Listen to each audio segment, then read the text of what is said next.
What happens when a crime novel lands in the hands of a future Oscar-winning writer and one of the biggest movie stars in the world? Out of that combo came a film about a thief who only wants his $70,000 back. Nothing more, nothing less. So how did a stripped-down noir thriller turn into a studio clash, massive reshoots, and two completely different versions of the same movie? Let's find out. This is the history of Payback.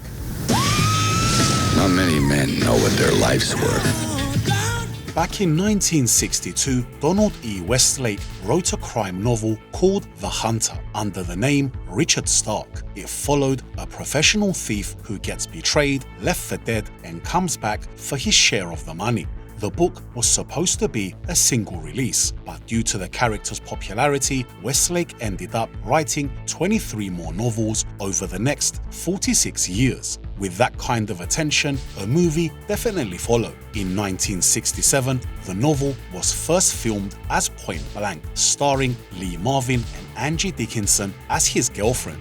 Fast forward to the mid-90s, Brian Helgeland, who was mainly known as a screenwriter, adapted The Hunter into a script called Payback and leaned into the same stripped-down revenge story. A guy gets shot over $140,000, he survives, and he wants his share back. When Helgeland showed the first 30 pages to Mel Gibson while they were working on Conspiracy Theory, Gibson seemed to like what he read, and he told him that if the completed script held up, he would back it. When Helgeland returned with the completed script, there was a catch. Could he be ready to shoot in 12 weeks? Helgeland said yes, as long as he could direct it, and Gibson agreed. The initial screenplay closely followed Parker's noir thriller ethos: gritty violence, a cynical protagonist, and a strictly business approach to revenge. Helgeland also shaped the world in a very specific way. He wanted something timeless, inspired by 70s crime films like The Getaway and Dirty Harry. With the concept in place, next was the casting. The lead for the movie was never a debate. Mel Gibson was the plan from the start, so the movie had its anchor locked in really early. For Val though, there was at least a real hunt. Albert Brooks and Ted Danson both auditioned for the part, but it ended up going to Greg Henry.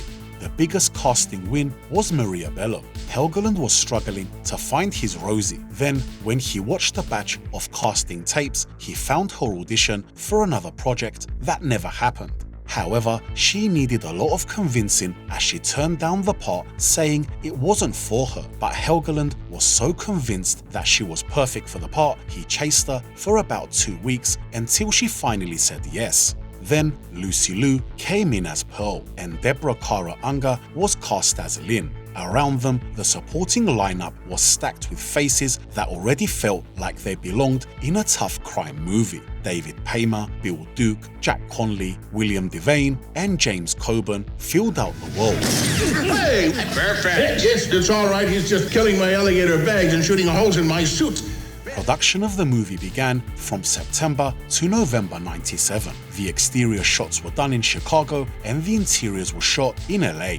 The actual city name was never revealed on screen, and that was on purpose. Helgeland wanted the world to feel out of time. This is why all the cars were from 1989 or older, and the phones were still rotary. He also wanted to shoot in black and white, but the studio said no. So to reach a compromise, they used a bleach bypass process to drain the color instead. But then the real drama started. After principal photography wrapped, Helgeland clashed with Mel Gibson over creative changes of the film. When an agreement couldn't be reached between the two and Helgeland refused to reshoot the ending the way the studio wanted, he was fired before the film was released. The timing was brutal. He got pushed out just 3 days after winning his Academy Award for LA Confidential. Years later, during an interview, Gibson admitted that once principal photography was concluded, he played an instrumental role in having Helgeland terminated from his position. After Helgeland was fired, a rewrite was ordered. Terry Hayes came in and around 30% of the movie was reshot. There were 10 days of reshoots, they added a new opening, a voiceover for Porter, and a new final act. And at the same time, Chris Christopherson was added as Bronson. One controversial scene between Porter and Lynn was cut out. The theatrical poster even used an image from Helgeland's original ending that we never got to see at the time, and for years that was the only version we had. Then, in 2005, Helgeland got his chance to fix it. He had rebuilt his cut from original film reels because parts of his edit had gone missing. He contacted Gibson about releasing his version, and Gibson supported it, and Paramount approved it. In 2006, Payback Straight Up was screened at the Austin Film Festival. No voiceover, no Christopherson. Bronson became a female voice on the phone, voiced by Sally Kellerman. The bleach bypass look was gone, the score was replaced. The ending changed into a train station shootout where Porter is seriously wounded and driven away, leaving his fate unclear.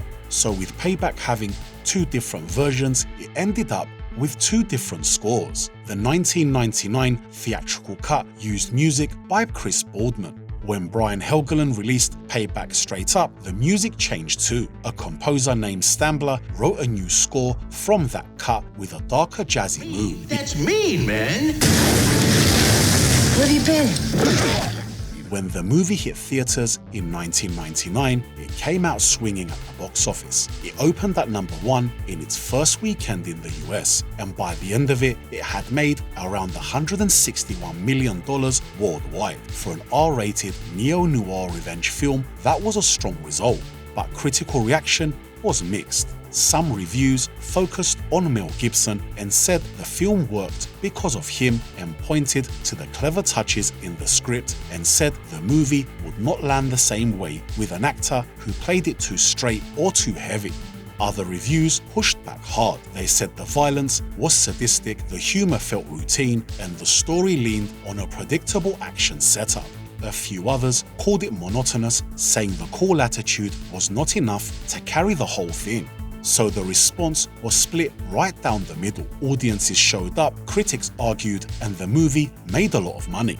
After its theatrical run, Payback was released on VHS and DVD and was later released on Blu-ray. In 2007, Payback Straight Up, the director's cut, was released on DVD and Blu-ray. From that point forward, Payback existed on home media in two official versions. Later Blu-ray editions included the director's cut as well as the theatrical version, depending on who released it. Now for fans who want to add the movie to the collection, I've added the links in the description below, and there should also be a card popping up on screen to help you check it out. Evening up the odds a little. This February. Hubba, hubba, hubba. Over time, the film became known less as a straight action hit and more as a case study in studio interference. It sits in a group of movies where the behind-the-scenes struggle became part of the film's identity. The source material also kept moving. The novels continued to be adapted, including the 2013 film Parker starring Jason Statham. It wasn't a continuation of Payback, but it showed that the same character blueprint still had life decades later. In the wider picture, the movie stands as part of Mel Gibson's late 1990s run, showing him lean into darker territory after years of playing more conventional leads. It's not usually mentioned as a defining role in his career, but it's often brought up when talking about that phase of his movies. So the legacy wasn't built on sequels or spin-offs. It was built on debate on two official versions and on the fact that people are still arguing over which of the two versions is better.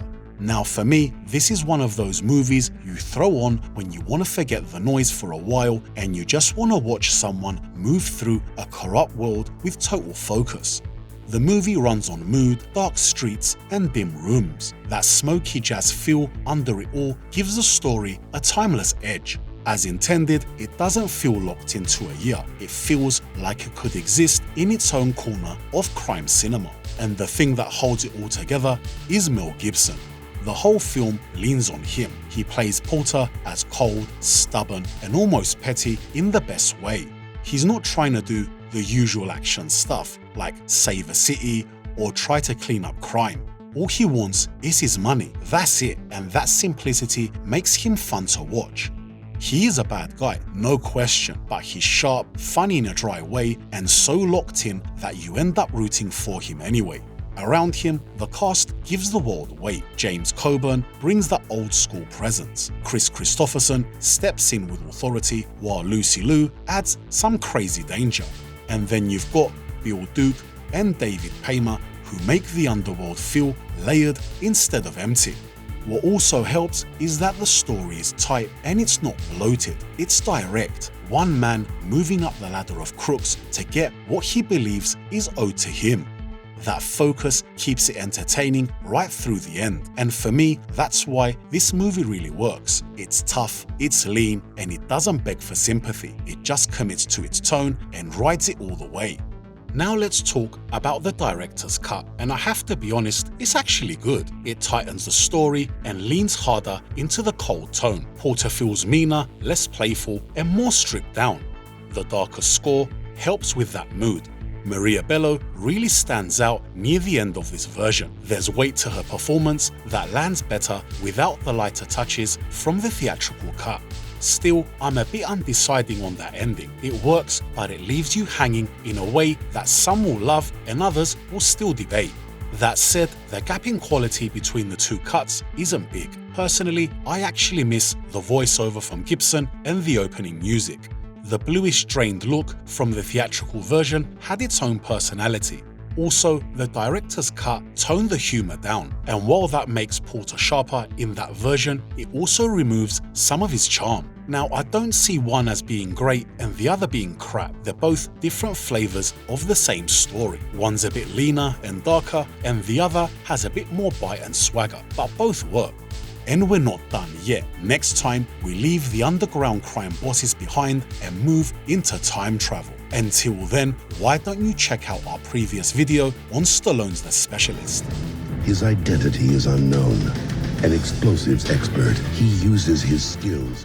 Thanks for watching. Please like, subscribe, and I'll see you in the next one.